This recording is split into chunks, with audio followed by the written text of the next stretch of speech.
Howdy, it's TUBALCAIN again, and today I'm taking a road trip. I'm in my old Dodge truck. See the old Ram there on the front? And I'm going shopping again. It's April 28th, and it is cold and windy yet in central Illinois. Actually, it's northern Illinois.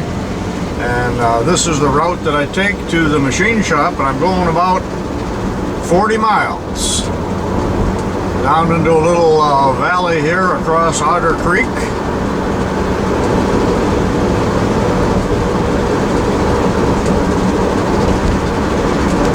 The creek is not too swollen right now. We did have rain last night, and it's very dreary today, so it's a good day to go shopping, just like a woman would go shopping for her shoes. And off to the left here now is the entrance to the cemetery where I will be interred. Just my ashes, though. We'll be coming up here onto the prairie presently. Very flat around here, other than that little valley we just been through. This is strictly corn country, and the farmers would love to be out in their fields, but very little planting has been done to this point. As you can see, I'm only about a half a mile out of town right now, and it quickly turns into flat ground.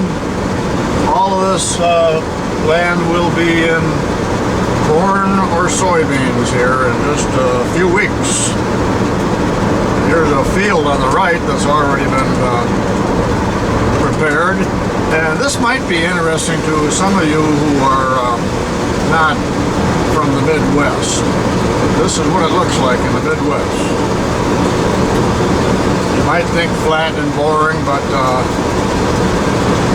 I love it. Spent my whole life here, and the yields from the crops here are absolutely tremendous. See how black the soil is? And it's some of the richest soil in the world. And buy this farmland is almost out of the question. It's so expensive.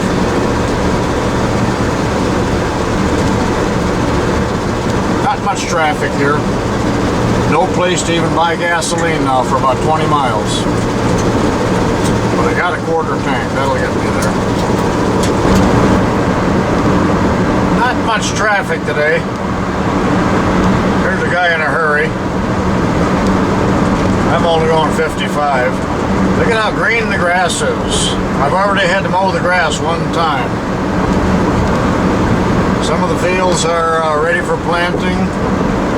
I was hoping to show you some of our big farm equipment today out in the fields, but we won't see any at all. I hope this video isn't too shaky, because the old Dodge is pretty shaky. Notice that there's no fences anymore. No cattle in the fields. They're all in a feedlot someplace. Same with the hogs. They're in confinement. Up here in the big white building is a seed corn company. An awful lot of seed corn is raised in this area. One of the really big crops, and boy does it bring in the money, because that, you know, it's a couple $100 a bag for seed corn. They grow a lot of that Roundup Ready seed around here for corn and soybeans. So many of these fields will be seed corn fields, and they're easily identified later on by the bull rows, because they remove the bull rows and do the fertilizing, pollinating, if you will. Cell phone tower, they're everywhere, aren't they? I'm 15 miles from home now, and I'm going to go cross the Illinois River here presently. Traffic's getting pretty heavy. There's a grain truck getting ready to turn toward the elevator. They ship an awful lot of corn and soybeans here by water, by barge. This is the Illinois River. Can't see much of it because of the way they make these bridges now. The magnolia trees and red buds are blooming now, and some of the other flowering trees. But it isn't very colorful today because it's so gloomy. Traffic's picking up here. It's kind of scary. I don't like this heavy traffic. There's the courthouse. Abraham Lincoln spoke there. It's that old. And there was a Lincoln-Douglas debate here in this town. A big statue of the two of them commemorating it. Douglas was quite a short, pudgy man compared to Lincoln. So the statues are, well, they're heroic in size, of course, but the proportion is such that you can see the difference in their sizes. See some of these trees blooming along here?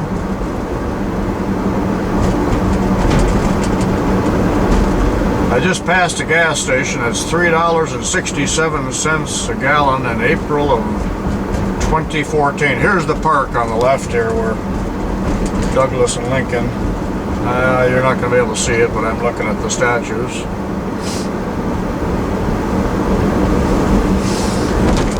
See how heavy the traffic is here? I don't like it. This is one of the best sets of traffic lights in the entire world that I'm going through. They are always synchronized, and if you go 22 miles an hour, you will never have to stop, and they never fail, and they never need adjustment. So whoever is in charge is a genius. We are now crossing, and this will rise, over the Illinois-Michigan Canal, or what's left of it, and I often ride my bicycle across it, and it runs from Chicago to the Illinois River at LaSalle, and was built before the Civil War, mainly by Irish immigrants, and that's why there's so many, 368 a gallon here, that's why there are so many Irishmen in this area, as well as Germans and Italians because of the mining. And there's another grain truck ahead of us. It's probably empty now. I'll be able to tell when we take off how quickly his pickup is. If he moves right out of there, he's empty. If he's puffing black smoke and shifting often, then he's still loaded. But since we're coming from the Illinois River, he's probably empty. I'll turn the camera back on when we come another 3 miles out into the country. We're back out in the country. You know, these roads are in just terrible shape here in Illinois because of the cold weather and the frost and the ice and the salt that they use. So we're really bouncing around, and the state is pretty well broke. We don't have any money to fix things, and there's so many miles of road. How are you ever going to keep up with it? But you people from other countries or even other parts of the United States might find this landscape here interesting, and that is so different from where you might be. And you know, the farmers can't be in the fields today because of the rain and the wet soil, but you can be sure that they're either in their machine sheds or get the equipment ready. But they like to go to town and have pie with their friends, wherever the local cafe is. Coffee and apple pie with cheese or ice cream on it. They love to do that and talk about how low the corn prices are and how high the fertilizer prices are. But as you look at these farmsteads along the road here now, they're so different than when I was a boy, in that there aren't any barns for cattle anymore. There aren't any corn cribs, or no chicken coops or hog pens or any of that. And most of them have no animals whatsoever except a dog and a cat.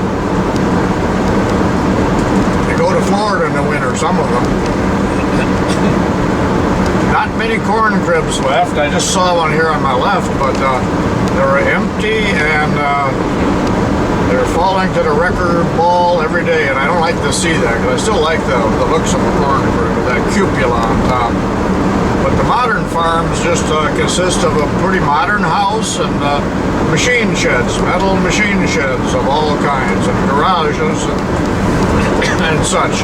the equipment is so terribly expensive that they have to keep it indoors.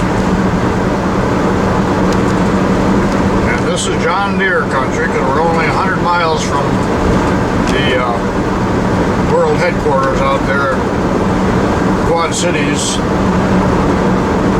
Iowa and Illinois there on the Mississippi River. They make an awful lot of it in that area, although they have plants all over the world.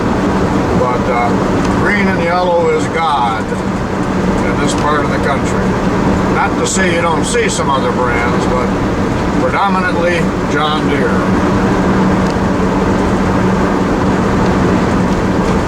Another farm coming up here on the right. Sometimes you might see a corn crib. That red building looks like a corn crib, but they put metal siding over it, take the cupola off, and still use it for other purposes. I hope I'm not talking too much. If I am, you can fast forward, but I am excited, so I'm talkative, and I had some coffee, and I'm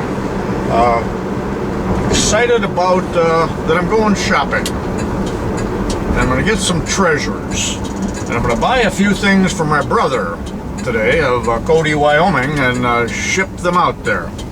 I hope to find some milling cutters and buy some more of that good 12L14 screw machine stock, and I'm going to cut it into 11.5-inch pieces and put as many pounds of it as I can into a priority flat rate mailer, and it's going to be Wyoming bound.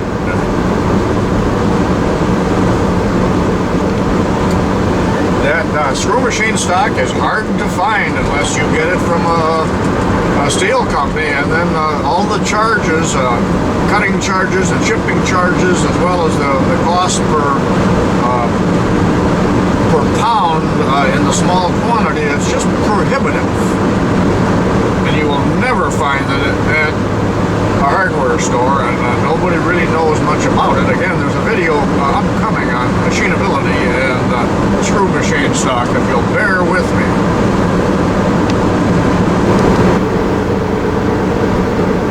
Up here at this farm, I might pull over a little bit because there's not much traffic. Actually, I don't know if it's a farm anymore, but this man collects Volkswagens.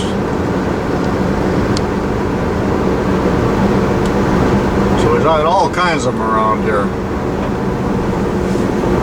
My grandkids call them slug bugs. I'm going to pull off a little bit.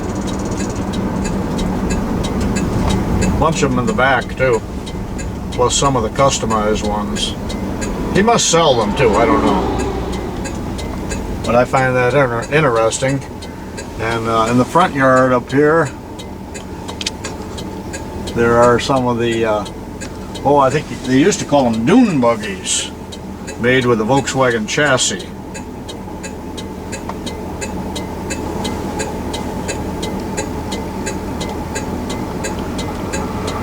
Makes me long for the 60s.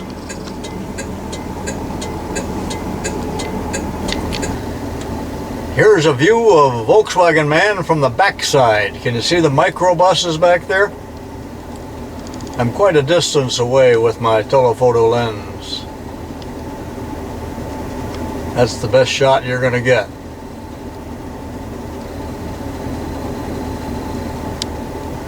I like to see old stuff like that, and I hope it doesn't get destroyed by the weather here in northern Illinois. This is where I make my turn. I've come about 40 miles.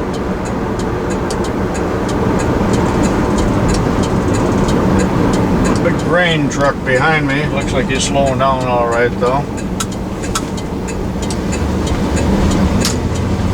There's a corn crib falling apart. Forgot to tell you on that Volkswagen house that I just showed you, there were a lot more vehicles behind the house and behind the barn, including many of the what they call microbuses. VW microbuses that the hippies use. Some of them were even painted up funny like they used to do back in the olden days. No, I think that was the first minivan before Chrysler came up with it. Thanks to Lee Iacocca. I think he's still living, but he must be pretty old. Coming up to the little village. we're going to. You can see it's dominated by a big grain elevator. See a lot of those around here, and it's right on a railroad track there. A lot of coal goes through here. Unit trains, Union Pacific.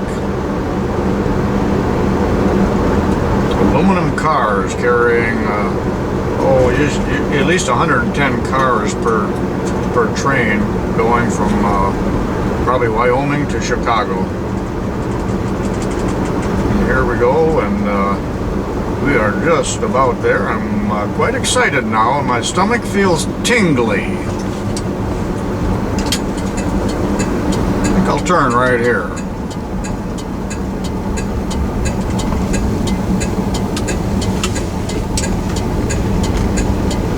Another 100 yards.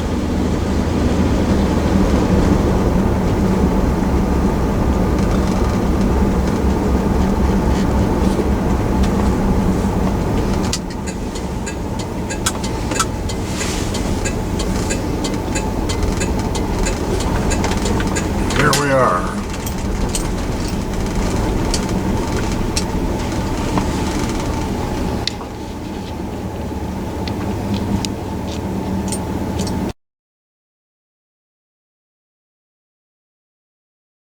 Just touch the back end. If you wanted to complete the job, you would have had a recess in there. And there's some of their other Kaulitz that are used, because there's more than one size machine here. They used to have dozens of machines, and now they're down to perhaps 4 or so. Most of them have been sold.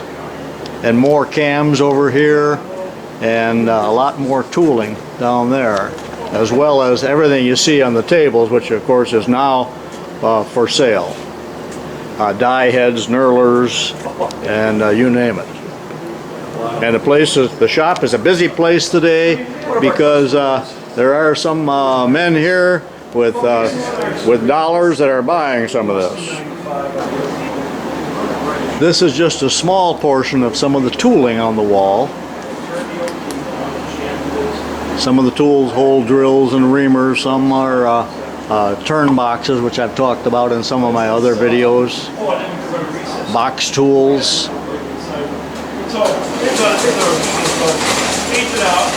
Everything's for sale, as well as all the precision tools, gauges. Almost an endless assortment. Continuing on this side, various gauging, precision tools. And TUBALCAIN am buying a bunch more today.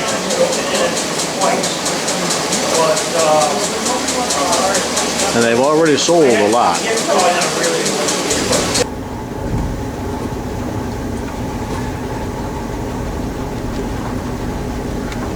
And this is what it looks like.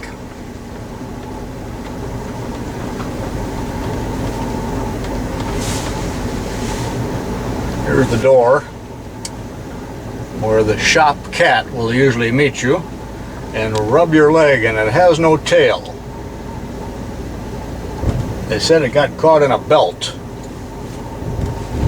but it's still quite golden in color and healthy. All right, I'm all loaded up. I got steel in the back, and I'm heading back to buy some gasoline and hopefully a sandwich. It's noon now, and I got about 40 miles to go. This is what a farmstead used to look like here in Illinois, and now we have mainly just the silos standing, like silent sentinels, and the barn has collapsed. Soon a person will drive by here and there will be nothing left, and there will be corn growing there, and you will forget that there was a family farm there. And oh, that grain truck went by, made the whole Dodge rock. Now there used to be farms along here about every quarter mile and fences, and now the farms are spaced out by about a mile, and most of the old farmhouses have bitten the dust. There goes another small grain truck. There's what's left of the crib. Can you tell that it's actually leaning?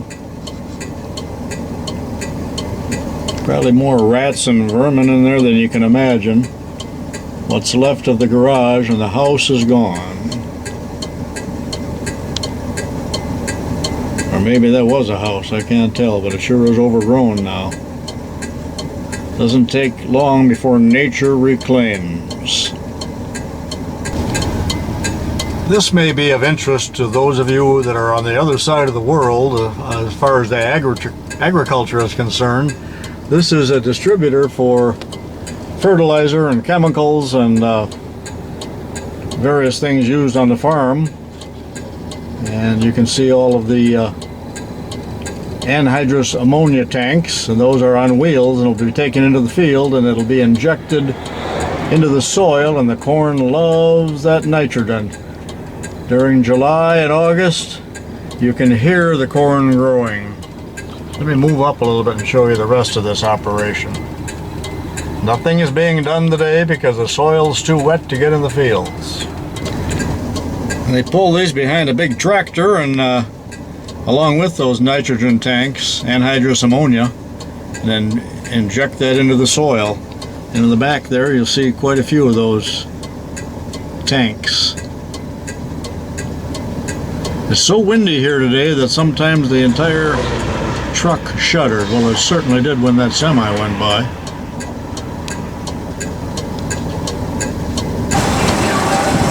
I'm at Thorntons gas station, putting a little gas in the Dodge truck, and I'm not going to put too much in. This thing is a real gas hog. But what I'm noting here is the price of unleaded today is $3.69. And it seems terribly high, but I think if this video is around for years, there'll be a time at which we'll say, I sure wish that gas was only $3.69 a gallon like it was 10 years ago. Well, I'm finally back home after about 5 hours. That was like the journey of Ulysses. I'm worn out, and we'll be needing a short nap. And it's windier than heck, and I hope it doesn't affect the sound on this video, but I managed to separate myself from about $250, and here's all I have to show for it. But in the back of my truck is really quite a nice batch of that free machining steel, the 12L14, highly machinable stock, except for these pieces here on the end that are rectangular. Those are 1018 steel. But everything else you see there is I got some big, and I got some small, and I got some medium, and I got some square. And most of that is going to go to my brother Jan of Cody, Wyoming.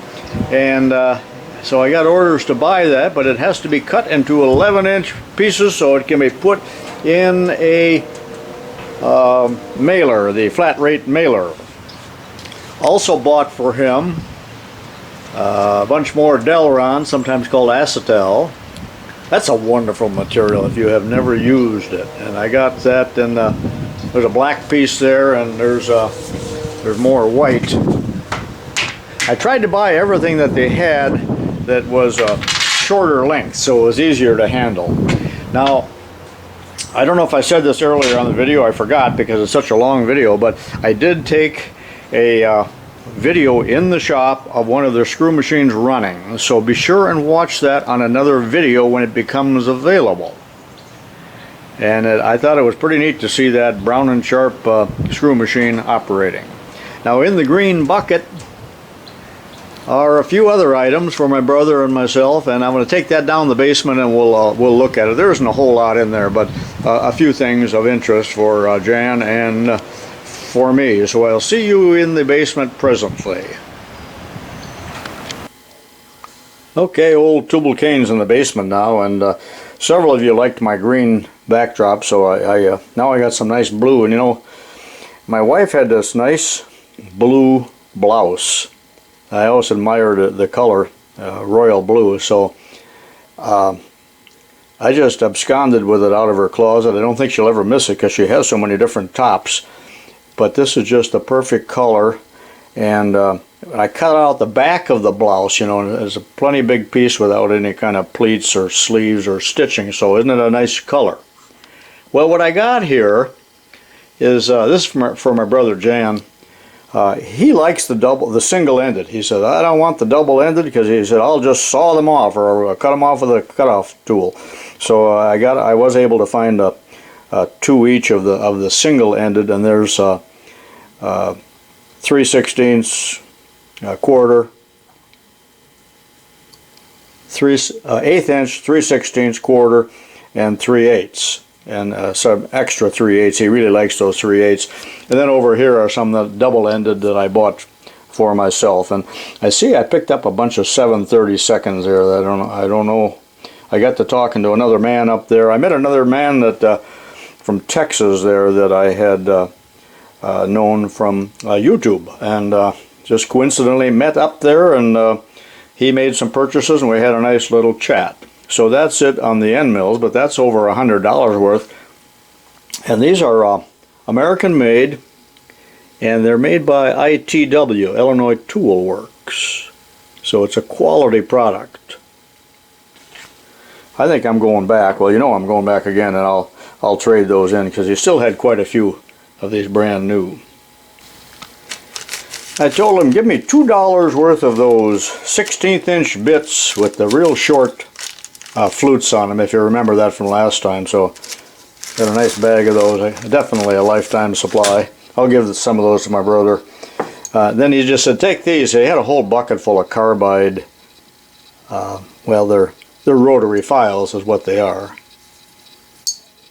So got those if I ever need them. And a package of 1/8 inch stubby bits for my brother. He likes those stubby ones. And then these are go and no-go thread gauges. In one of my future videos I'm going to show how to measure threads, and this will be one of the methods to use. He had boxes and boxes full of gauges, but they weren't cheap. These are dual gauges for 9/16, 18, which is fine, national fine. So I'll talk about those sometime. Then I got foolish. This is Milton driveway signal. You know, you still see the name Milton all the time on air fittings and you know, quick connectors and things like that, but you won't know what this is unless you're 40 or probably 50 years old. But this is the device that every gas station had, and a rubber hose ran to this, and over the driveway when a car pulled in, it went ding. This was inside the building, so the attendant, if he was changing oil or something, knew that a customer just came in. And when I was a kid, we would drive the men nuts by driving over those with our bicycle, and just driving through their gas station, annoying them, I think, because we were just taking a ride. So I feel bad about that, but I'm going to see if this works. 110 volts. Maybe it's never been used. Yeah, it looks like there's been a hose on there though. That's kind of neat. And then finally, I bought this. It's a Starrett 459. I don't know what it is. I'm going to get the book out right now. You know what that is? It's a Starrett 459 cutter clearance gauge for checking clearance on milling cutters. And a whole page on it here, and then on this page telling you how to use it. And that's from the, I believe, 1938 Starrett catalog. No, 1935, middle of the Depression. FDR hadn't rescued us yet from the Depression.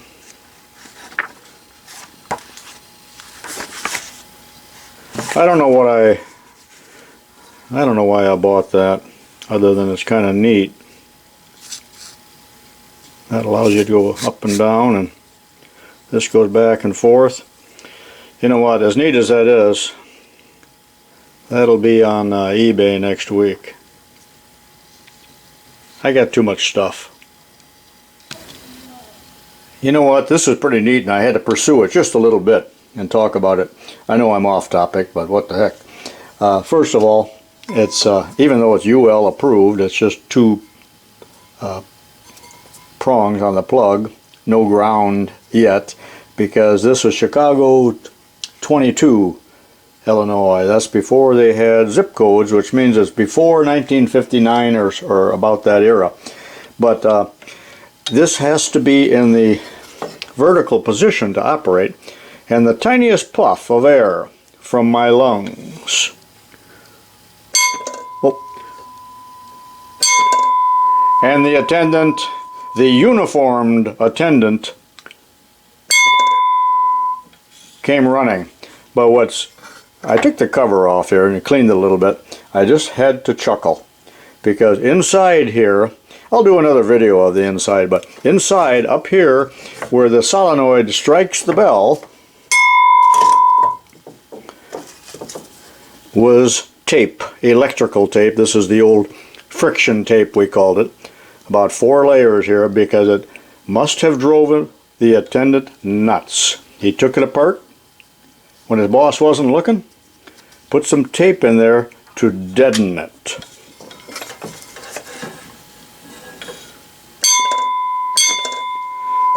I hope you enjoyed my little nostalgic trip here, and my road trip, and my trip to the machine shop. And be sure and watch the other video that will show the Brown & Sharp in operation. This is TUBALCAIN saying so long for now.